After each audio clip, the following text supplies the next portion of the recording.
निर्लज्ज बेशरम बेहाया देखो नाचते नाचते ना আবার আলুতে পা দিয়ে দেয়।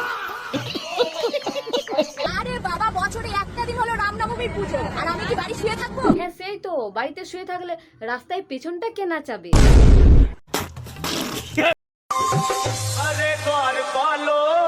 না মানে এতদিন রাস্তায় পাছা নাচিয়ে হয়নি, এখন আবার শ্রীকৃষ্ণ ও সুদামাকে নিয়ে নোংরামি শুরু করেছে। কি বলছিস তুই? শুধু বলছি না, দেখাবো এর নোংরামির লেভেল। তো চলো আর বেশি বকবক না করে আজকের ভিডিও শুরু করা যাক। तो चलिए शुरू करते हैं। निर्लज्ज बेशरम बेहाया अकाल की आंधी এটা একটা ঠাকুরের ভক্তিমূলক গান। তোমার ওই আইটেম সং না যে এই গানেও পেছন নাচাবে। এই গানে এই স্টেপটা না করলেই হতো না? মানে ভিউসের নেশা এতটাই চেপে গেছে যে কোন গানে পেছন নাচাচ্ছে সেটাও ভুলে গেছে।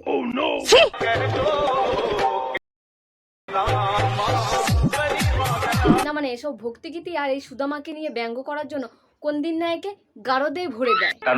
না মানে সুদামা কি এরম ভাবে হাঁটতো? তুমি ভিডিওটা অন্যভাবে করতে পারতে, বাট না, ঠাকুরের গানে ব্রেক ডান্স দিতেই হবে। अबे तू थोड़ा सा बहन का लोड़ा क्या? শ্রীকৃষ্ণ আর সুদামাকে ব্যঙ্গ করার জন্য আমার তরফ থেকে এইটা। দেখো নাচতে নাচতে না আবার আলুতে পা দিয়ে দেয়, না হলে বেচারার জীবনটাই নর্দমা হয়ে যাবে।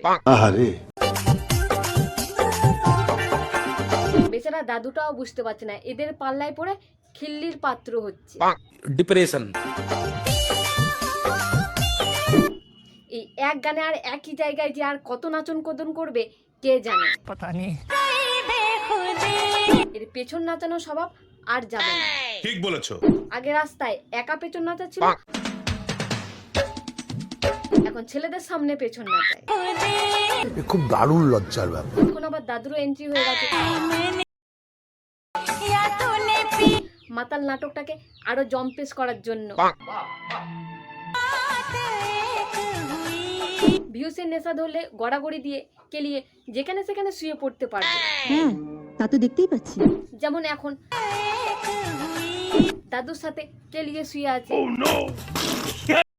আরে অপরাজিতা, তোমার এই ভাঙা পায়ে আজকে শুট করতে এসছো? পা চুলোই যা, কিন্তু শুট বন্ধ করলে হবে না। আরে বাবা বছরে একটা দিন হলো রামনবমীর পুজো আর আমি কি বাড়ি শুয়ে থাকবো? হ্যাঁ সেই তো, বাড়িতে শুয়ে থাকলে রাস্তায় পেছনটা কে নাচাবে? দেশে সবার ভিডিও বানানো হয়ে গেল, তুমি বা বাদ যাবে কেন? তুমিও নাচাতে শুরু করে দাও। ওই জন্য পায়ে ব্যান্ডেজ করে চলে এসেছি। ভালো করেছো, এবার শুরু করে দাও।